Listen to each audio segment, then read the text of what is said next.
चलिए, महाजनपद तक पर कंप्लीट कर लिए थे और जो ऑनलाइन का वेट कर रहे थे उनके लिए है कि आज से कंटिन्यू क्लास स्टार्ट है। हालांकि आज जो है रिकॉर्डेड क्लास मिलेगी आपको, लेकिन कल से लाइव भी आपको मिलना स्टार्ट हो जाएगा। और दूसरी चीज़ है कि हमारा एप्लीकेशन बन के तैयार हो गया, तो आप जो है एप्लीकेशन पे भी क्लास करना चाहते हैं तो इंस्टॉल कर लीजिएगा। हालांकि उस पर काम चल रहा है। पीछे का जो भी क्लास है वो आपको अपलोड कर दिया जाएगा डेमो के तौर पे। हालांकि अभी जो यूट्यूब पे देंगे वो सिर्फ एंशिएंट हम आपको फ्री ऑफ कॉस्ट करवाएंगे। बाकी थोड़ा सा आप अपने सहायता के तौर पे कुछ पे करके आप ऑनलाइन क्लास कर सकते हैं, ठीक है। बाकी चलिए कंटिन्यू करते हैं। कहाँ थे हम लोग? इससे पहले करवा चुके हैं ना जैन धर्म। अच्छा, तुमको बुक चाहिए ना, लो। तो जैन धर्म आज हम लोग स्टार्ट करेंगे। इससे पहले महाजनपद वगैरह कर लिए थे। तो अभी तक हम लोग सीखे क्या थे? अब आराम, अभी छोड़ दीजिए, अभी कुछ लिखना नहीं है, ठीक है। अभी क्लास में कुछ लिखना नहीं, अभी एकदम अच्छे से पहले समझना है। अभी जैन धर्म पे थोड़ा सा हम आपको बैक फ्लैश में ले चलेंगे, ठीक है। कि पहले क्या था, आदमी जो है घुमंतू जीवन जीता था, इधर से उधर गया, उधर अमरूद खाया, उधर पपीता खाया, उधर कद्दू खा करके, यानी यायावरीय जीवन जीता था, ठीक है। यानी घुमंतू जीवन जीता था। फिर लोहे का आविष्कार हुआ, धीरे धीरे लोग जो है अब एक अस्थायी अधिवास में रहना स्टार्ट किया। पहले लोग एक छोटा छोटा पहले घूम करता था, फिर एक जगह रहना स्टार्ट हुआ। धीरे धीरे क्या होता, परिवार हुआ, परिवार से समाज हुआ, समाज से जिला बना, जिला से एक राज्य बना, और राज्य से एक पूरा राष्ट्र के रूप में तब्दील हो गया। और जब लोग अस्थायी जीवन में व्यतीत करना स्टार्ट हुआ तो कई सारी समस्याएं आना स्टार्ट हुआ, है ना। अकेले जब आप रूम में रहेंगे तो आपको परेशानी नहीं होगी, मन होगा एकदम चादर तान के सो जाना है, मन होगा एकदम 1 बजे उठना है, मन होगा खाने का मन है तो चलते हैं पिज्जा खा करके चले आते हैं। लेकिन जब 2 पार्टनर रहेंगे तो क्या होगा, थोड़ा सा करना जो विवाद होना स्टार्ट होगा कि नहीं मेरा 10 बजे का क्लास है तो तुम 9 बजे खाना बनाओ, ठीक है। तो ये सारी विविधताएं होनी स्टार्ट हो जाती कब, तो जब आप कई सारे लोगों में रहेंगे तब। तो जब लोग अस्थायी अधिवास में रहना स्टार्ट कर दिया, एक विकसित समाज बन गया था, तो कर्मकांड भी आना स्टार्ट हो गया, पूजा पाठ भी आना स्टार्ट हो गया। तो जब आप देखेंगे महाजनपद समय तक आते हैं तो क्या हो रहा था कि बहुत जब आप ऋग्वेद में पढ़े होंगे तो क्या होता था, ब्राह्मण वर्चस्व बढ़ रहा था, है ना। विभिन्न प्रकार के कर्मकांडों का बोलबाला हो गया था कि नहीं, हम ऑनलाइन जो आप क्लास देखेंगे उनके लिए है कि थोड़ा सा हम बैक पृष्ठभूमि बनाए थे। अब थोड़ा सा हम लोग चर्चा करते हैं कि जैन धर्म बौद्ध धर्म का उदय हुआ क्यों, ठीक है। थोड़ा सा हम इसको जानते हैं फिर टॉपिक पे आएंगे, ठीक है। तो जैन धर्म बौद्ध धर्म आखिर इसे धार्मिक आंदोलन की शुरुआत हुई कैसे? क्योंकि जैन धर्म बौद्ध धर्म क्या हो जाएगा, धार्मिक आंदोलन हो जाएगा। लगभग 562 ऐसे संप्रदायों का उदय हुआ, जैसे कबीरपंथी का नाम सुने होंगे, ठीक है। ये हम आपको एग्जाम्पल प्रैक्टिकली बता रहे हैं, ठीक है। क्या था, कबीरपंथी निर्गुण समुदाय को मानने वाले, भगवान को मानने के लिए तैयार नहीं होते हैं, ठीक है। तो जैन धर्म ये या बौद्ध धर्म जो भी आपका जैसे आजीवक संप्रदाय है, ठीक है, बहुत सारा मिलेगा। तो ये जो धार्मिक आंदोलन हो रहा था आखिर ये क्यों स्टार्ट हो रहा था? तो कहीं ना कहीं जब कुछ कमी होता है तभी होता है। मान चलिए हम आपसे पैसा ले लें और हम आपका क्लास ना करवाएं, तो आप तो रिबेलियन बनिएगा ना, विद्रोही बनिएगा ना कि कैसे क्लास नहीं लीजिएगा, या तो सर क्लास लीजिए नहीं तो मेरा पैसा वापस कीजिए। तो जब कुछ ना कुछ वजह होता है तभी हम लोग कुछ काम करते हैं, ठीक है। क्लास ले रहे हैं, बोलिए। हेलो, क्लास ले रहे हैं, बोलिए ना, कुछ विशेष है?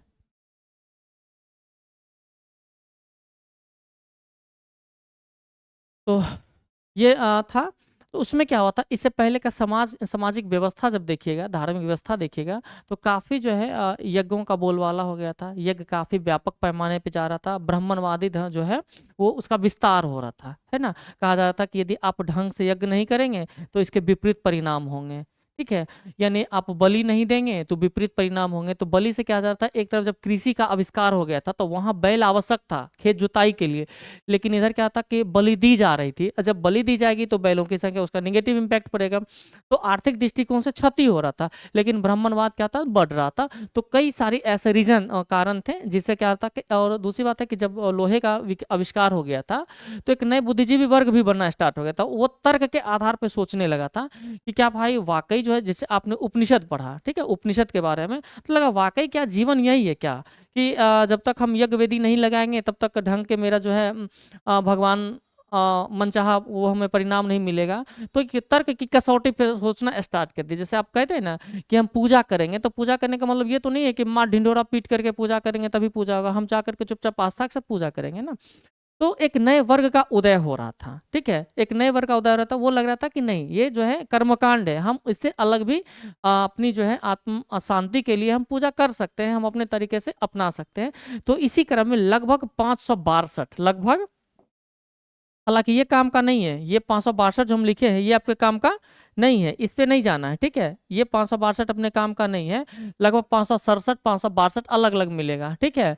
ऐसे संप्रदायों का उदय हुआ। जो क्या वो उन्होंने किस बल पे दिया था कि ये कर्मकांड है, आप इससे अलग रास्ते भी अपना करके जीवन शांति का एक उपाय है आपके पास, उस रास्ता को आप अपना सकते हैं। इसी क्रम में जो मुख्य रूप से दो संप्रदायों का उल्लेख मिलता है जो हमको पढ़ना है हम लोगों को, उसमें कौन है? जैन धर्म और बौद्ध धर्म। जैन धर्म स्वामी महावीर के नेतृत्व में ये सर्वाधिक लोकप्रिय हुआ। जैन धर्म की स्थापना ऋषभ के देव के द्वारा की गई थी, लेकिन इसको लोकप्रियता किसके नेतृत्व में मिली थी? तो महावीर स्वामी के सबसे ज्यादा, हालांकि इससे पहले पार्श्वनाथ, ठीक है, लेकिन सबसे ज्यादा वास्तविक संस्थापक माना जाता वो महावीर को माना जाता है। भगवान बुद्ध के संदर्भ में पढ़ेंगे, उन्होंने भी बौद्ध धर्म का स्थापना किया था, ठीक है।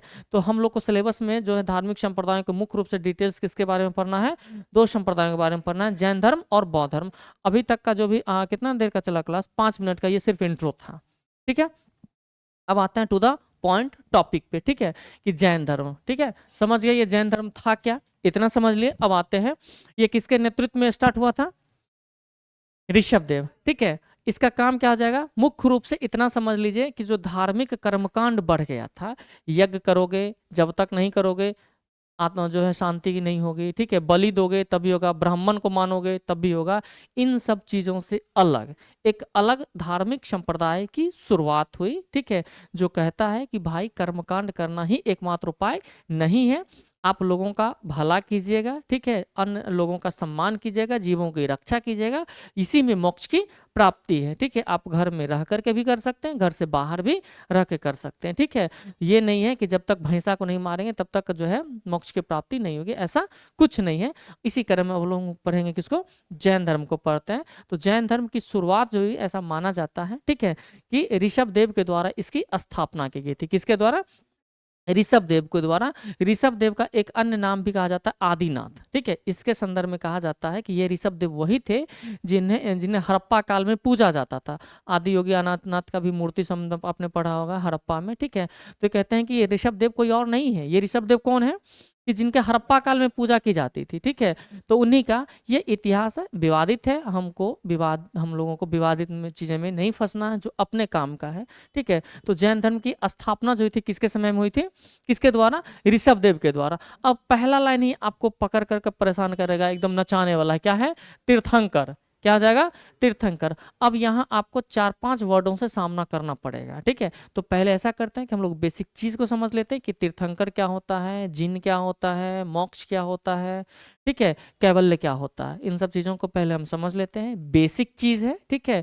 जब तक इसको नहीं समझेंगे, ठीक है, समझ में चीजें नहीं आएगी। जैसे है ना कि पहला कि जैन धर्म के संस्थापक एवं तीर्थंकर कौन थे? ऋषभ देव थे। संस्थापक तो मतलब समझ गए कि उसका स्थापना करने वाले। अब तीर्थंकर का क्या मतलब होता है, जीन का क्या मतलब होता है, कैवल्य का क्या मतलब होता है, तो पहले हम लोग उसको एक बार कंप्लीट कर लेते हैं, ठीक है। पहला जो आपको मिलेगा तीर्थंकर, क्या है? तीर्थंकर। तीर्थंकर का मतलब समझ, एक तीर्थंकर मिलेगा, और तीर्थंकर के बाद और कौन सा वर्ड होता है? तीर्थंकर पहले, नहीं नहीं, निग्रंथ, ठीक है, कई सारा मिलेगा आपको, हम पहले लिखते हैं, ठीक है, लिख लेते हैं, इसके बाद आपको चीजें अच्छे से समझ में आएगी, ठीक है। ठीक है, निग्रंथ, ठीक है। दूसरा आपको मिलेगा जीन, ठीक है। तीसरा मिलेगा तीर्थंकर, और चौथा मिलेगा कैवल्य। कैवल्य कह लीजिए, या फिर यहां से मिलेगा, हम लोग कैवलिन पढ़ेंगे। थोड़ा सा पैसेंस रखेगा तो मेरे क्लास में आपको परेशानी नहीं होगी, एकदम बेसिक सी चीज को समझा के आपको आगे बढ़ाएंगे, ठीक है। यहाँ से नहीं समझ पाइएगा फिर मुश्किल है, ठीक है। एकदम बेसिक जो कोशिश करते हैं कि आप यहाँ सीखिए, ठीक है। तो पहले देखते हैं कि निग्रंथ। निग्रंथ यानी बंधन रहित। निग्रंथ मतलब बंधन रहित, इसके लिए कोई बंधन नहीं है, सांसारिक मोह माया से एकदम त्याग, ठीक है। साधु संत होता है ना, देखते होंगे, एकदम उसको क्या करते हैं, बांध लेता है, एकदम धोती कुर्ता पहने निकल गए, एकदम कहीं गाना बजाना है, खाना है, एकदम उसको माए बाप से कोई मतलब नहीं, ठीक है। यानी निग्रंथ हो गया, यानी वो बंधन रहित हो गया। आपको जो साधु संत मिलते हैं वो क्या है? निग्रंथ हो जाएंगे, यानी उनके लिए निग्रंथ जो ही वर्ड आएगा यानी बंधन से वो मुक्त हो जाएगा। तो बंधन क्या है अभी के समय में? कि भाई आप जवान हो गए हैं, ठीक है, तब आपकी पहली प्राथमिकता क्या है? इस कमाइए, कमाने के बाद आप शादी ब्याह कीजिए, शादी ब्याह कीजिए, फिर आपके बच्चे होंगे, और बच्चों को फिर पढ़ाना है, ठीक है, उन बच्चों को पढ़ाना है, घर में रहना है, मम्मी पापा का सेवा करना है, घर का ख्याल रखना है, समाज का देखना है।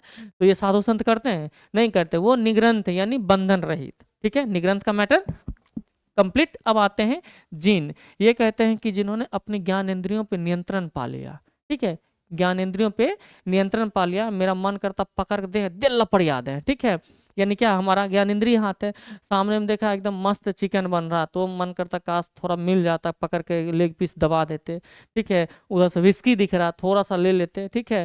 तो यानी जो भी आपकी ज्ञान इंद्रिय है, ठीक है, चाहे वासना की हो या भूख प्यास हो, जो भी हो, तो उन यदि आपने ज्ञानेंद्रियों पे विजय प्राप्त कर लिया है, ठीक है, तो यानी हुआ कि जिन हो गया, ठीक है। तीर्थंकर यानी जो मोक्ष का रास्ता दिखाए, मोक्ष का रास्ता दिखाए, उसे हम लोग क्या कहते हैं? तीर्थंकर कहते हैं। मोक्ष मतलब एकदम जन्म मरण से मुक्त हो जाना, अब एकदम शांत हो गए, ठीक है। तो जो वो रास्ता दिखाने वाले लोग होते हैं, ठीक है, उनको क्या कहा गया है? तीर्थंकर कहा गया है। जैसे आपके लिए तीर्थंकर हो जाएंगे कौन? प्रीतेश्वर हो जाएंगे, ठीक है। ये आपको क्या रास्ता दिखा रहे हैं कि आप इन चीज़ों को पढ़िए, ये चीज़ें पढ़िए, ये आपके एग्जाम के व्यू से महत्वपूर्ण है। तो क्या हो जाएंगे? हम आपके लिए तीर्थंकर हो जाएंगे। तो जो मोक्ष का रास्ता दिखाए, यानी अपने जीवन में रहते हुए, ठीक है, औरों का जो है ज्ञान की प्राप्ति के ओर ले जाए, ठीक है, उसको रास्ता दिखाए, उसको क्या कहते हैं हम लोग? क्या कहें? तीर्थंकर कहेंगे। तो तीर्थंकर से याद रखिएगा, हम आपके लिए क्या हो जाएंगे? तीर्थंकर हो जाएंगे। इसके बाद है केवल, यानी जिन को जीतते हुए, यानी ज्ञानेंद्रियों पे नियंत्रण करते हुए जब ज्ञान की प्राप्ति हो जाए, ठीक है, ज्ञान की प्राप्ति हो जाए तब क्या कह जाएंगे? ठीक है, केवल होता है। और जो ज्ञान की प्राप्ति कर लिया उसको क्या कहा जाता है? केवलिन कहा जाता है, जिससे भगवान महावीर को भी केवलिन कहा जा गया, ठीक है। तो क्यों कहा गया? तो केवलिन जब आए या फिर केवल लाए, तो इसका मतलब क्या समझना है कि भगवान महावीर को ज्ञान की प्राप्ति हो गई थी। जिसको भी यदि आप अपने सामान्य भाषा में कहिएगा यदि कि तब केवल की प्राप्ति हो गई, यानी ज्ञान की प्राप्ति हो गई। तीर्थंकर आपका मेंटर। जिन्होंने ज्ञानेंद्रियों पे नियंत्रण बना लिया उसको जिन कह देंगे, ठीक है। निग्रंथ यानी बंधन रहित। उम्मीद है टॉपिक आपको कंप्लीट हो गया होगा। आगे बढ़े, क्या समझ में आया? अब आते हैं जैन धर्म के संस्थापक यानी स्थापना करने वाले कौन थे? तो ऋषभदेव थे। कौन थे? ऋषभदेव थे, ठीक है ना। अगला जाइए, प्रथम तीर्थंकर, यानी इस धर्म में, जैन धर्म के प्रथम तीर्थंकर यानी मेंटर कौन बने? कि ऐसे रास्ता पकड़ो, ठीक है, लोगों का भला करो, लोगों का सम्मान करो, चोरी नहीं करो, ठीक है, झूठ मत बोलो, हिंसा नहीं करो। ये मेंटर कौन थे? मोक्ष के ओर ले जाने वाले प्रथम तीर्थंकर कौन थे? ऋषभदेव। तो ये इंपॉर्टेंट है, हम लोग के एग्जाम के व्यू से याद रखना है, ठीक है। कि जैन धर्म के प्रथम संस्थापक एवं तीर्थंकर कौन थे? तो ऋषभदेव थे। यानी कल्पसूत्र वो एक जैन साहित्य है। क्या है? जैन साहित्य है, ठीक है। इसमें कहा जो है ये क्या है? सर्वाधिक लोकप्रिय है। अब यहाँ से अपने लिए क्या इंपॉर्टेंट है? तो अपने लिए है कि कल्पसूत्र किस धर्म से संबंधित है या किसका साहित्यिक ग्रंथ है? तो किसका हो जाएगा? जैन धर्म का हो जाएगा। किसका हो जाएगा? जैन धर्म का है। और अंगुत्तर निकाय किसका है? इससे पहले हम लोग बौद्ध धर्म का है। किसका है? बौद्ध धर्म का है। जातक किसका है? बौद्ध धर्म का है। तो ये सब क्वेश्चन आपसे पूछा जाएगा या पूछता है, ठीक है, कि किस धर्म से संबंधित है। तो कल्पसूत्र जो है जैन परंपरा का सर्वाधिक लोकप्रिय ग्रंथ है। तो यही याद रखना कि कल्पसूत्र का संबंध किससे है? तो किससे है? जैन से है। इसके एक भाग में जो है, ठीक है, क्या है? 24 तीर्थंकरों के जन्म से लेकर के निर्वाण तक की विधि घटनाओं का वर्णन किया गया। यानी कल्पसूत्र जो साहित्यिक ग्रंथ है, ठीक है, एक साहित्यिक ग्रंथ है, उसमें जैन धर्म के संदर्भ में जानकारी मिलती है। जानकारी क्या मिलती है? तो जैन धर्म में टोटल कितना तीर्थंकरों की संख्या हुई थी? 24। और प्रथम तीर्थंकर कौन थे? ऋषभदेव। और 24 में, यानी 1 से लेकर के 24, तो टोटल 24 तीर्थंकरों के जीवन से संबंधित घटनाओं का उल्लेख हमें कहाँ से मिलता है? कल्पसूत्र से मिलता है। इतना समझ में आ गया है, ठीक है। उनके जीवन की 5 प्रमुख घटनाओं को विशेष रूप से प्रस्तुत किया गया है। और वो विशेष 5 उनके जीवन का घटना, यानी कौन सा घटना? तो तीर्थंकरों की घटना, ठीक है। कौन सा? तो गर्भाधान, ठीक है, जन्म, गृह त्याग, ज्ञान प्राप्ति, वो प्रथम उपदेश। टोटल कितना घटना है? 5 घटना। 1 2 3 4 5। अब क्या करना है कि आप अपनी तैयारी को अच्छे लेवल पे रखना चाहते हैं तो आप ये याद रख लेना है कि कल्पसूत्र में जो है तीर्थंकरों से संबंधित कितनी घटनाओं का उल्लेख है? तो 5। इनमें से किस घटना का उल्लेख नहीं है, तो आपसे लपेट सकता है, तो हम लोग को उस पर भी तैयार करके रखना पड़ेगा। ठीक है, कि किन किन घटनाओं का जिक्र किया गया है, तो गर्भाधान का, जन्म का, गृह त्याग का, ज्ञान प्राप्ति का, प्रथम उपदेश का। जैसे अब गर्भाधान के संदर्भ में हम आपसे चर्चा करते हैं। ठीक है, भगवान महावीर के संदर्भ में कहा जाता है कि मतलब इनका जो जन्म हो रहा था वो भगवान के द्वारा ऐसा अनुमान लगाया गया था, अनुमान नहीं लगाया था, ये ऐसा कहा जाता है कि भगवान महावीर का जो वो हुआ था, गर्भ हुआ था, वो किसी ब्राह्मण महिला में चला गया था। ठीक है, अब जहाँ तक हम याद पा रहे हैं, वेदांता ऐसा ही कुछ नाम था। ठीक है, तो वो ब्राह्मण महिलाएं थी, नाम तो छोड़ दीजिए। ठीक है, टॉपिक पे आते हैं। तो वो जो है ब्राह्मण महिला थी, उसके गर्भ में जो है भगवान महावीर चले गए थे। अब यहाँ क्या था कि भगवान को लगा कि भाई अभी तक जितने भी जैन तीर्थंकर हुए हैं सब के सब क्षत्रिय हैं। ठीक है, लेकिन एक तीर्थंकर, ये तो तीर्थंकर बनेंगे। ठीक है, तो भाई ये ब्राह्मण से चले जाएंगे, ब्राह्मण कुल में जा रहे हैं, तो इसको क्या करो, शिफ्ट करो। वहां से फिर क्या करते हैं, ऐसा किंवदंती है, कहानी है कि भगवान महावीर को फिर से शिफ्ट किया गया कहाँ, जात्रिक कुल में, यानी क्षत्रिय वंश में, जो अभी टेक्नोलॉजी नहीं है, टेक्नोलॉजी नहीं कह सकते, किंवदंती। इसीलिए तो इस वर्ड को कहा गया ना कि इतिहास में आपकी बहुत सारी ऐसी चीजें मिलेगी जो सुनी सुनी अनुश्रुतियों पे आधार पे कहा गया है। जैसे बोलेंगे तो बवंडर होगा अभी। ठीक है, कि ब्रह्मा के मुख से ब्राह्मण पैदा हुआ। ठीक है, भुजा से क्षत्रिय, जंघा से वैश्य और पैर से शूद्र, तो ब्रह्मा इस लेवल के थे, मुख से जन्म दे रहे थे। ठीक है, तो ये सब किंवदंतियां हैं कि एक अपने आप को वर्चस्व बनाने के लिए। ठीक है, जैसे कहता है ना कि ब्रह्मा यदि सबसे ब्राह्मण, ठीक है, तो ब्रह्मा यानी भगवान के मुख से पैदा लिया, तो मुख शुद्ध होता है, तो इसीलिए ब्राह्मण को पूजा जाता है। ठीक है, तो बायोलॉजिकल नहीं होते हैं ये लोग। ठीक है, ये भगवान के द्वारा एकदम मुख से पैदा लेने वाले लोग हैं। तो वो सब किंवदंतियां हैं। ठीक है कि अनुश्रुतियों के आधार पर जो चल रहा है, बट इतिहास में इसका कहीं कोई अभिलेखीय साहित्य, अभिलेखीय जो है साक्ष्य नहीं है। आता है टॉपिक पे, तो ऐसा कहा जाता है कि भगवान महावीर के संदर्भ में कि उनको जो फिर क्षत्रिय कुल में क्या किया गया, शिफ्ट किया गया। ठीक है, चलिए आते हैं। जन्म समझ गए, तो टोटल कितना घटना का उल्लेख है, 5 घटना का उल्लेख है। कोई दिक्कत समझने में? ठीक है, चलिए अब इसके बाद का है दिक्कत।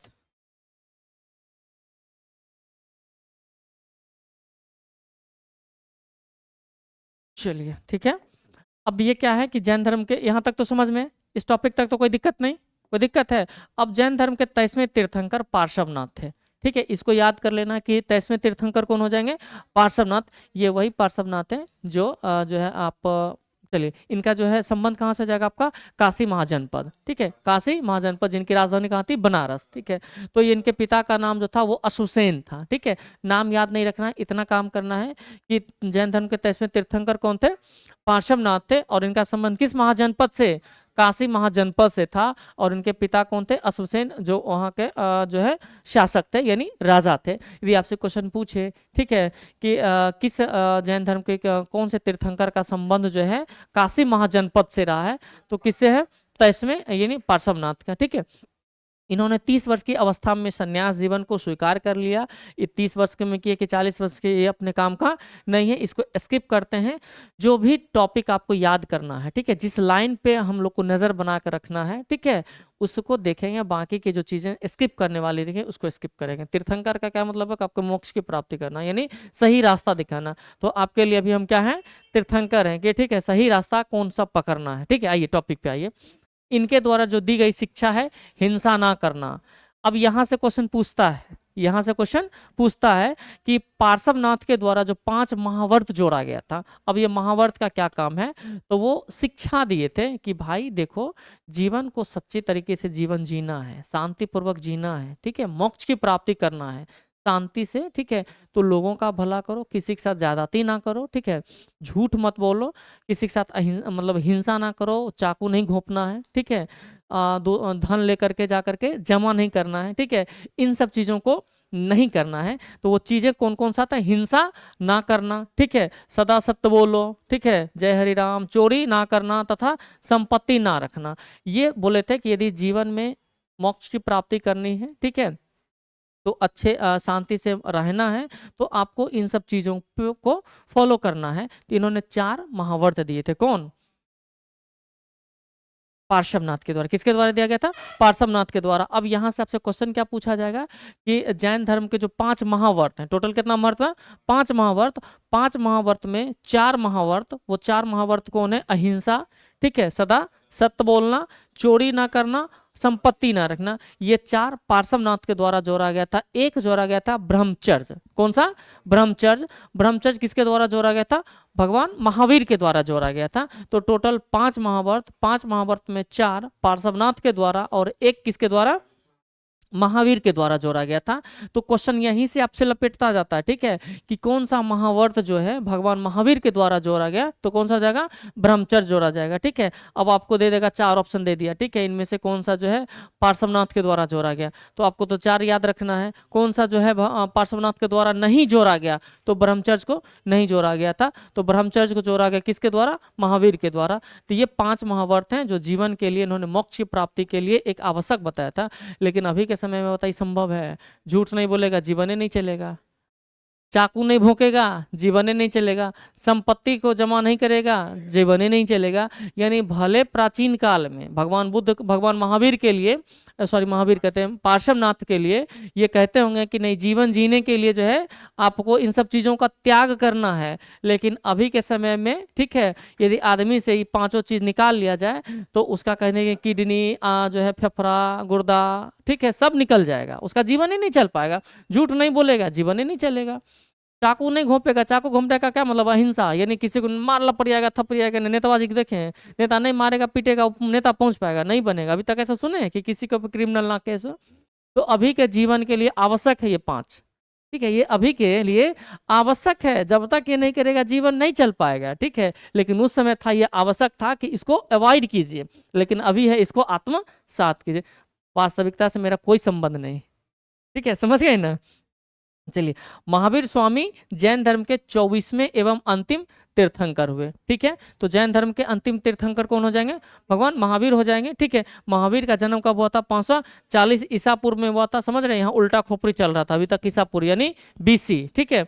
कहाँ हुआ था? तो कुंडग्राम। ये कुंडग्राम उस समय वैशाली का हिस्सा हुआ करता था, ठीक है, और में हुए थे। इनके पिता का नाम क्या था? सिद्धार्थ। किस कुल के थे? ज्ञात्रिक कुल के सरदार थे। और माता जो है वो त्रिशला थी। माता कौन सी? त्रिशला, जो कहाँ की थी? लिच्छवी राजा चेटक की बहन थी, ठीक है। यानी लिच्छवी जो अभी कहाँ आपका वैशाली विदेह का जो हिस्सा हुआ करता था, तो वहीं के राजा, कहाँ के राजा थे? लिच्छवी। लिच्छवी के राजा कौन?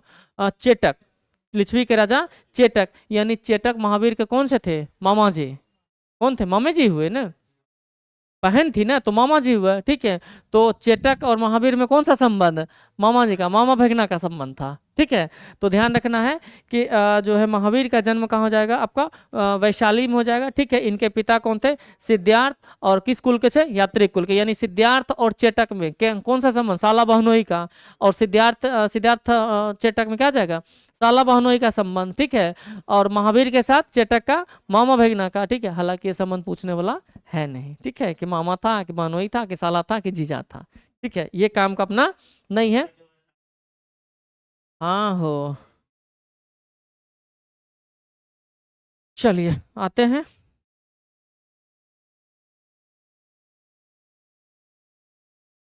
चलिए ठीक है, चलिए आते हैं। महावीर की पत्नी का नाम यशोदा एवं पुत्री का क्या नाम था? अनुजा। अब ये सब एग्जाम में पूछता नहीं कि उनकी पुत्री क्या थी, अब बेटा कौन सा था। बट एक बार याद रखना, थोड़ा सा ध्यान रखना है कि इनके जो है पत्नी का क्या नाम था? यशोदा। क्या था? यशोदा। और पुत्री का क्या नाम था? अनुजा। पुत्री का नाम अनुजा प्रियदर्शनी था, ठीक है। काम का उतना है नहीं, अब पूछता नहीं है, ठीक है। आगे आइए कि महावीर के बचपन का क्या नाम था? वर्धमान, ठीक है। ये थोड़ा ध्यान रखिएगा, महावीर के बचपन का नाम क्या हो जाएगा? वर्धमान हो जाएगा। इन्होंने 30 वर्ष की उम्र में क्या हुआ था? माता पिता की मृत्यु के पश्चात अपने बड़े भाई नंदीवर्धन से अनुमति लेकर के निकल लिए कि अब हमको सन्यासी जीवन जीना है, इस दुनिया में कोई कुछ नहीं है, मोह माया है, ठीक है, चलो निकलो, ठीक है, लोगों का कल्याण करो, ना हमको हिंसा करना है, ना चोरी करना है, ना धन पर जो है जमा करना, कुछ नहीं करना है, ये सन्यासी जीवन व्यतीत करने के लिए ये निकल पड़े। तो किससे अनुमति लेकर के? अपने बड़े भाई नंदीवर्धन की से अनुमति लेकर। कितनी अवस्था में? तो इस समय उनकी उम्र कितना होता था? 30 वर्ष। लेकिन ये बात तो गलत है, जब शादी ब्याह कर लिए, पुत्री हो गई, तब इनको सन्यासी बनना नहीं चाहिए था। बनना चाहिए था तो पहले बन जाना चाहिए था, ठीक है, ये गलत बात है, ठीक है। भगवान महावीर नहीं तो भगवान फिर नहीं करना चाहिए, भगवान भी गलती करते हैं, ठीक है। उपदेश, चलिए आइए। तो किससे लिए थे? अनुमति लेकर के संन्यास जीवन को स्वीकार कर लेते। ये 12 वर्ष इन्होंने कठिन तपस्या किया था और तब जाकर के रिजुपालिका नदी, ठीक है, रिजुपालिका नदी जिरंभिक ग्राम के समीप रिजुपालिका नदी के तट पर निशाल वृक्ष के नीचे तपस्या करते हुए संपूर्ण ज्ञान का बोध हुआ। और इसी के बाद इन्होंने क्या कहलाए थे, कैवलिन कहलाए थे, यानी कैवल्य की प्राप्ति हुई थी। ये हम आपसे चर्चा कर ही चुके हैं कि तपस्या करते हुए संपूर्ण ज्ञान का बोध हुआ। इसी समय से महावीर क्या कहलाए, जिन कहलाए। जिन कहें तो विजेता, जिन्होंने अभी हम आपसे चर्चा किए हुए, अब नहीं हमको, यानी ज्ञान इंद्रियों पे इन्होंने नियंत्रण कर लिया था, ठीक है। सन्यासी कब होगा, सन्यासी तो तभी होगा जब अपने ज्ञान इंद्रियों पे नियंत्रण कर लिया। देखा कि उधर पार्टी चल रहा, मुर्गा जाके इधर उधर कोई नहीं देखा, मार के लेग पीस खींच लिया, तो सन्यासी होंगे नहीं होंगे। नहीं देखे, अरे कोई नहीं है इधर चल रहा, विस्की चल रहा है, लाओ एक पैक हम भी लगा लेते हैं, होगा नहीं होगा। यानी ज्ञान इंद्रियों पे नियंत्रण होना चाहिए, ठीक है। उधर चल रहा डिस्को डांस चल रहा है, चलो थोड़ा सा हम भी आकर के घूम लेते, थोड़ा सा देख उख लेते हैं, तो ज्ञान इंद्रियों पे नियंत्रण हुआ नहीं हुआ। यानी ज्ञान इंद्रियों पे जो नियंत्रण कर ले क्या कहलाएंगे, जिन कहलाएंगे, यानी विजेता, ठीक है। अरहत यानी पूज्य योग, अब वो पूजे जाएंगे, ठीक है। निग्रंथ यानी बंधनहीन, यानी बंधन रहित, ठीक है। कंप्लीट है, इन सब चीजों को करवा चुके हैं, इस पे ज्यादा समय देने का कोई फायदा, क्योंकि फायदा तो है ही है, लेकिन हम आपको करवा चुके हैं, ठीक है। अब देखिए यहाँ भी एक हिस्ट्री का एक बड़ा मजेदार चीज मिल जाती है कि कहा जाता है कि महावीर के गर्भाधान के समय उसकी माता त्रिशला ने 14 वस्तुओं का स्वप्न देखा था, ठीक है। और उसी में देखा था कि जो है अपने सपने के बारे में ज्योतिषी से बात किया था, तो बताया था कि वो एक ऐसे पुत्र को जन्म देगी जो या तो राजाध्यक्ष होगा अथवा एक महान संत होगा। अब इस पे भी बड़ा मजेदार है। अब इसको ऐसे समझिए कि जब महावीर की माता कौन थी, त्रिशला, माता त्रिशला, तो एक रात में ये सपना देखी थी, ठीक है। उस सपना में देखी थी जो मेरा पुत्र है, ठीक है, जो होने वाला पुत्र है, या तो वो किसी राज्य का राजाध्यक्ष होगा या राजा बनेगा, नहीं तो वो संत बन जाएगा, ठीक है। तो इनकी माता तो माता होती है, ठीक है, वो हमेशा पुत्र के बारे में चाहते एकदम एकदम राज सिंहासन पे विराजमान रहे। आज तक कोई माता चाहेंगी कि सन्यासी बन जाए, तो माता तो चाहेंगे कि राज सिंहासन पे रहे। लेकिन लूर लक्षण पहले से लग रहा था महावीर के बारे में कि गड़बड़ करने वाला आदमी है, क्योंकि सपना देख चुकी थी, या तो राजाध्यक्ष बनेगा नहीं तो ये सन्यासी बन जाएगा, ठीक है, ये क्या बनेगा, महान संत बन जाएगा। तो मम्मी अब बोली कि ऐसे नहीं सुधरने वाला है, ठीक है। तो क्या आता है कि इनका ब्याह शादी पकड़ के कर दो, ठीक है। तो ब्याह शादी पकड़ के कर दिया, लेकिन जो किस्मत में था तो पहले बन गया था, भविष्यवाणी हो गया था, राजाध्यक्ष तो नहीं बना।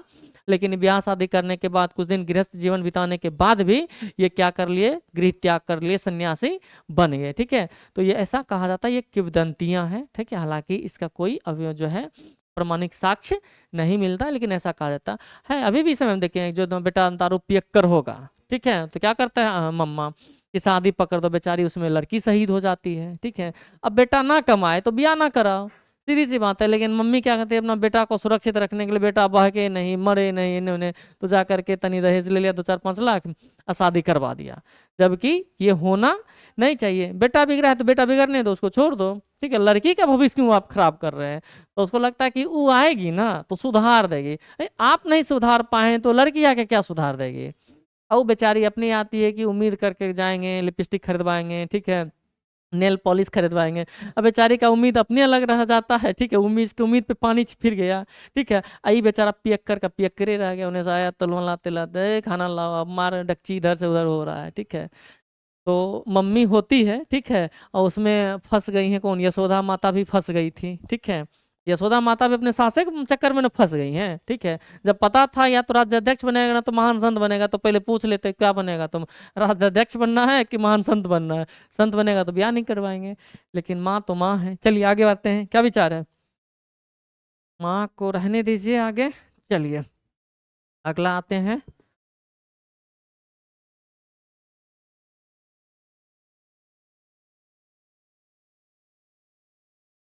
चलिए ठीक है। अब देखिए यहाँ से क्या है, याद करना है हम लोग को, पढ़ना उत्तरायण सूत्र में क्या है, महावीर की शिक्षाओं का वर्णन है, ठीक है। तो थोड़ा सा ध्यान रखना, उत्तरायण जो सूत्र है, ठीक है, इसमें महावीर की शिक्षाओं का उल्लेख है, जहाँ भिक्षुओं के आचार संहिता का पालन करने का भी वर्णन किया गया है। यानी महावीर की शिक्षा के साथ साथ, ठीक है, वहाँ के जो भिक्षु होंगे, ठीक है, जो जैन धर्म से जुड़े रहेंगे, उनके आचार यानी व्यवहार का क्या नियम होगा, ठीक है, उसका भी उल्लेख किया गया है। तो ध्यान रखिएगा किसमें क्या गया है, तो उत्तरायण सूत्र में इसका उल्लेख है, एक प्रकार का वो साहित्य है। महावीर जो है अपना उपदेश किस भाषा में दिए हैं, तो उन्होंने उपदेश देने के लिए, अभी तो हम उपदेश पे क्यों पहुंच गए, तो देखिएगा कि 30 वर्ष में निकले घर से, ठीक है। और 12 वर्ष का कठिन तपस्या की इन्हें ज्ञान की प्राप्ति हो गया। अब लगा कि अब हम जिन्न कहला गए, ठीक है, यानी विज्ञान इंद्रियों पे भी जो है नियंत्रण पा लिया। वो अब हमको भी नहीं पता चल रहा है कि भाई क्या वो ज्ञान के अब कहीं उल्लेख ही नहीं है ना कि ज्ञान प्राप्ति के बाद कैसा फील होता होगा, ठीक है, कुछ तो होता होगा ना, जैसे खाना खाने के बाद मुर्गा खींच लेने के बाद होता है आनंद आ गया, और ऊपर से कोल्ड ड्रिंक्स मिल जाए, लगे अच्छा लग रहा। तो ज्ञान की प्राप्ति होने के बाद भगवान जो है वो अनुभव ही नहीं लिख पाए कि कैसा हुआ, लेकिन वो उपदेश देना स्टार्ट किए। तो ऐसा कहा जाता है वो आचार व्यवहार था, ठीक है, कि गलत मत करो।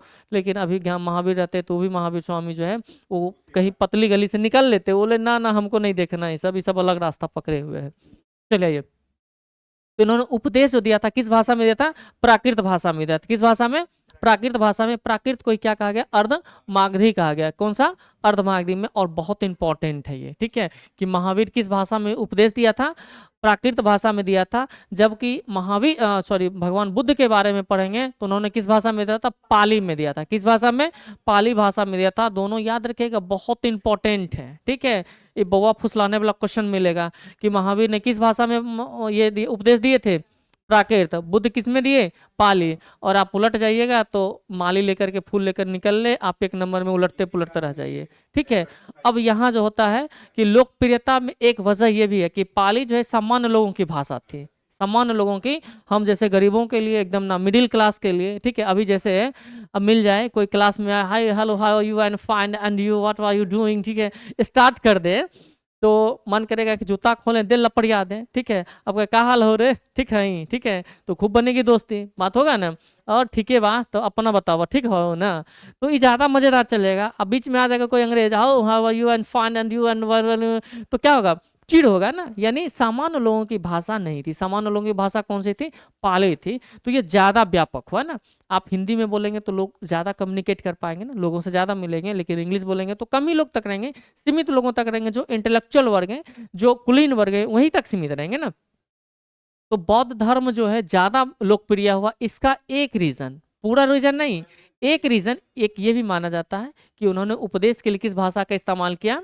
पाली भाषा का। जैसे नहीं देखते हैं जब मोदी जी आते हैं सभा करने के लिए चुनाव के समय में, तो वोट बटोरने के लिए कहेंगे क्या और का हलवा, ठीक है, ठीक है। अब इसके बाद यहाँ से निकले तो का हलवा, मरलवा कि जीवलवा कि पानी के लिए सूखलवा, कोई मतलब नहीं है मोदी जी को, ठीक है। लेकिन वोट देने के लिए जाएंगे तो ज्यादा लोगों से कम्युनिकेट करने के लिए एकदम गमछा लहराएंगे बिहारी स्टाइल में, ठीक है ना। तो क्या करते हैं, यहाँ की संस्कृति को पकड़ने का प्रयास कर रहे हैं, ठीक है। हम ज्यादा से ज्यादा लोगों तक अपना राज करेंगे, तो वहाँ की क्षेत्रीयता पे आ जाते हैं। लेकिन वही आ जाएंगे Rahul Gandhi, and how hello how are you and fine, Trump आया जाएगा, ट्रम्प आ, तो उसका चलेगा? यहाँ नहीं चलेगा, उन्हें जूता फाँकना स्टार्ट कर देगा, भाग रहे ट्रम्पा, तो हम लैंग्वेज नहीं समझ रहे हैं, ठीक है, नहीं चल पाएगा। तो लोकप्रियता का एक रीजन ये भी था, ठीक है, कि उन्होंने क्षेत्रीय भाषा का चयन किया था, ठीक है। महावीर के न्याय मूलतः क्या कहलाते? निग्रंथ क्या जानते हैं? निग्रंथ का मतलब समझ गए होंगे, निग्रंथ का मतलब समझ गए ना, यानी बंधन रहित। क्या हो जाएगा? बंधन रहित हो जाएंगे, ठीक है। महावीर के प्रथम अनुयायी कौन बने थे? दामाद जामिल बने थे। अब यहाँ से क्वेश्चन है, ठीक है, कि उनके प्रथम जो है जो है अनुयायी यानी शिष्य कौन बने थे? दामाद। स्वाभाविक सी बात है, अभी के समय में भी सच्चाई है, ये कुछ कुछ चीजें सिमिलर होती है, ठीक है। अभी के समय में भी दामाद जब बनता है ना, वो ससुर का भक्त ही रहता है, ससुराल का भक्त बन जाता है। वो जो कहेंगे ठीक है, हाँ पापा, हाँ ठीक है, ठीक है। तो अभी खास करके दामाद को शिष्य बनाना आसान होता है, नहीं होता है। प्रैक्टिकली लाइफ है, नहीं होता है कि दामाद को शिष्य बनाना बहुत आसान होता है, उसको आराम से पढ़ा दिया जा सकता है। तो इसको जामिल है कि जमाली है, ठीक है, अच्छा जमाली है, ठीक है। जालिम याद रख लेना, दामाद जालिम होता है, ठीक है। ये दहेज लेकर के जालिम न होता दामाद। तो ये जामिल जो थे वो दामाद थे, वो महावीर के प्रथम शिष्य बने थे, प्रथम शिष्य बने थे। याद रखना है, क्या याद रखना है? कि दामाद को शिष्य बनाना आसान होता है, ठीक है। शिष्य बनाना हुआ ना कि बेटा घर में पैसा नहीं देना, आप अपने लिए घर बनाइए, ठीक है। कितना दिन तक भाई के लिए कीजिएगा, कितना दिन भतीजा के लिए कीजिएगा, अपना अपना घर और बनाइए। तो शिष्य बनाना उसको आसान होता, ब्रेन वॉश करना आसान होता। आई बेचारा भी फंस गए, ठीक है, पता नहीं क्या खिला के महावीर इनको दिए थे। तो भगवान महावीर के प्रथम अनुयायी कौन बने थे? इनके दामाद जामिल बने थे, ठीक है। और प्रथम जैन भिक्षुनी, ठीक है, कौन बनी थी?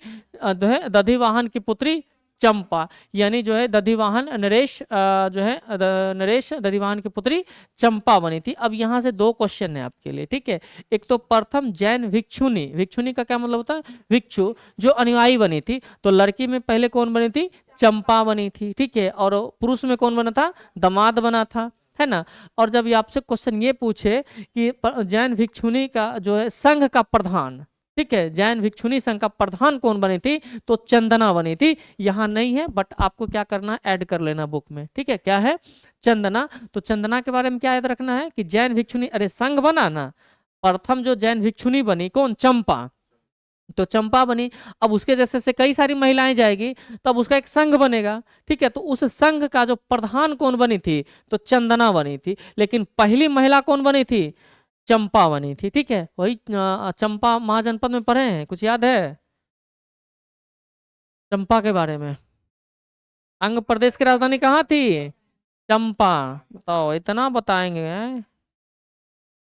चलिए अब आते हैं कि पाप क्रिया खाने वाला है, क्या है, ये पाप क्रिया खाने वाला, रट्टा मारने वाला है, इसको रटना ही है, ठीक है। ये इसको रटना है, इसको नहीं रटे तो कुछ नहीं पढ़े, ठीक है। अभी तक हम आपसे चर्चा करते आए हैं कि जो भी चीजें हैं, ठीक है, आप उसको देखते आइए और वो पूछता है। चलिए आइए, तो पहला तीर्थंकर कौन हो जाएंगे, ऋषभदेव, पहला तीर्थंकर ऋषभदेव। अब इसका प्रतीक चिन्ह भी याद रखना है, क्या याद रखना है, प्रतीक चिन्ह है, और ये इंपॉर्टेंट है।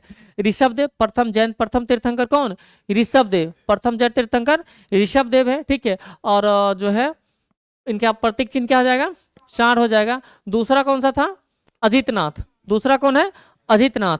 तीसरा कौन है, संभवनाथ। और चौथा कौन है, संपार्स, चौथा नहीं, चौथा जो है यहाँ नहीं लिखा हुआ है, चौथा जो है संबंदर है, ठीक है, बट यहाँ नहीं दिया हुआ, लिखा हुआ, सॉरी संबंदर कहते हैं, अभिनंदन, अभी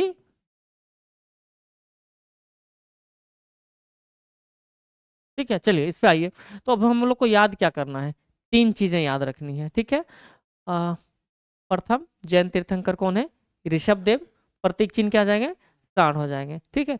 दूसरा कौन हो जाएंगे, अजितनाथ, दूसरा अजितनाथ।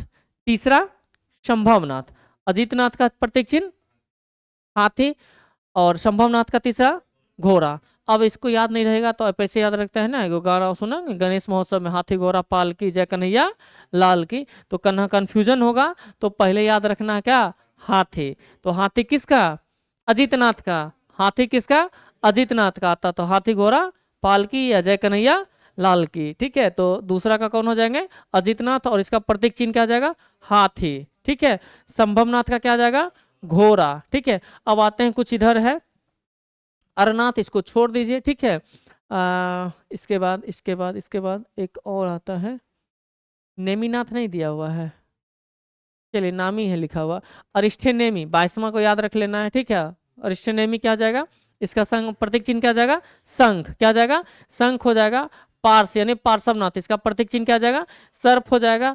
और महावीर 24वें तीर्थंकर, इसका प्रतीक चिन्ह क्या जाएगा, सिंह हो जाएगा, ठीक है। अब यहाँ क्या है, लिखा हुआ नहीं है, नामीनाथ के संदर्भ में ऐसा कहा जाता है कि थोड़ा सा कंफ्यूजन है। जैन धर्म जब दो भागों में विभक्त होता है, श्वेतांबर और दिगंबर, तो श्वेतांबर वाला कहता ये स्त्री है, दिगंबर वाला कहता ना स्त्री नहीं है, पुरुष है। नेमिनाथ नहीं, मल्लीनाथ है, ठीक है। क्या है, मल्लीनाथ, मल्लीनाथ जो है इसके संदर्भ में क्या है, विवाद है, ठीक है। श्वेतांबर वाला क्या कहते हैं कि मल्लीनाथ कोई और नहीं है, ये स्त्री है। और दिगंबर वाला क्या कहते हैं, स्त्री नहीं है, ये पुरुष है, ठीक है। तो स्त्री पुरुष के बीच में उनको चलने दीजिए, हमको याद रखना है मल्लीनाथ, ठीक है, जिनके ऊपर विवाद है, ठीक है। यदि क्वेश्चन पूछ लें कि श्वेतांबर के अनुसार स्त्री तीर्थंकर कौन है, तो खट से मार देना कौन सा, मल्लीनाथ, काम कंप्लीट, ठीक है। इसके बाद एक और जो तीर्थंकर हैं, ठीक है, अरिष्ठेनेमी, अरिष्ठेनेमी के संदर्भ में कहा जाता है कि ये भगवान कृष्ण के समकालीन थे। अरिष्ठेनेमी क्या है भी ना, प्रतीक चिन्ह क्या है, शंख, मार्ग, युद्ध का शंखनाद कर रहे हैं, युद्ध का शंखनाद कर रहे हैं। तो महाभारत में युद्ध का शंखनाद करने वाले कौन थे, कौन चढ़ाने वाले थे, लड़ो सामने में कौन है, अपने हैं, ठीक है। तो अपने हैं तो फिर तुम्हारे लिए धनुष क्यों उठाए हैं, है ना। जब अर्जुन से पूछता है, अर्जुन को कहा जाता है, महाभारत देखे होंगे, हम नहीं देखे पूरा, थोड़ा बहुत जानते हैं। तो अर्जुन बाण चलाने से पीछे हिचकता है कि सारे अपने हैं, तो फिर कृष्ण पीछे से करते हैं ना, उत्प्रेरक की भूमिका निभाते हैं। भाई अपने हैं तो फिर झगड़ा क्यों हो रहा है? यदि वो अपने समझते तो फिर युद्ध ही नहीं होता। तो इसका मतलब सामने वाला जब नहीं अपने समझ रहे तो उठाओ धनु, अर्जुन आप भेज दो सीधे, सबको डिलीट कर दो, ठीक है, काम खत्म। तो युद्ध का शंखनाद करने वाले कौन है? कृष्ण है, ठीक है। तो ध्यान रखना अरिष्ठे नेमी यानी कृष्ण के समकालीन कौन सा तीर्थंकर है? 22वें कौन है? अरिष्ठे नेमी। अरिष्ठे नेमी का प्रतीक चिन्ह क्या आ जाएगा? शंख हो जाएगा। तो हम आपको ट्रिक के तौर पे कोशिश किए थे याद करवाने का, ठीक है। तो कृष्ण के समकालीन किसको माना गया है? अरिष्ठे नेमी का क्रम कौन सा है? 22वें क्रम का है। 23वें कौन हो जाएंगे? पार्श्वनाथ। पार्श्वनाथ का प्रतीक चिन्ह क्या हो जाएगा? सर्प। क्या आ जाएगा? सर्प। और 24वें कौन हो जाएंगे? महावीर। महावीर का प्रतीक चिन्ह क्या आ जाएगा? सिंह हो जाएगा, ठीक है। चलिए आगे आ जाइए कि दो जैन तीर्थंकरों ऋषभदेव एवं अरिष्ठे नेमी के नामों का उल्लेख जो है ऋग्वेद में मिलता है। कहाँ मिलता है? ऋग्वेद में मिलता है, ठीक है। तो मिलेंगे। सबसे प्राचीन कौन थे? ऋषभदेव, ठीक है। तो इसके बारे में चर्चा हम आपसे पहले ही स्टार्ट जब किए थे बताए थे कि ऐसा कहा जाता कि हड़प्पा काल में भी इनकी पूजा की जाती है। तो हड़प्पा तो वैदिक से पहले था, ठीक है। तो ऋग्वेद में। और अरिष्ठे नेमी कृष्ण के समकालीन थे तो फिर प्राचीन थे, ठीक है। तो दो ऋषभदेव और अरिष्ठे नेमी का उल्लेख कहाँ मिलता है? ऋग्वेद में मिलता है। किसमें मिलता है? ऋग्वेद में मिलता है। और उसमें भी कृष्ण के समकालीन किसको माना गया है? अरिष्ठे नेमी को माना जाता है। महावीर अपने शिष्यों को कितना में विभाजित कर दिए थे? 11 गंधर्वों में विभाजित कर दिए थे, जिसमें से जो है महावीर के रहते हुए सब डिलीट हो गए। मात्र एक बच गया था, कौन? आचार्य सुधर्मा। कौन बच गया था? आचार्य सुधर्मा, ठीक है। एक ऐसा गंधर्व था।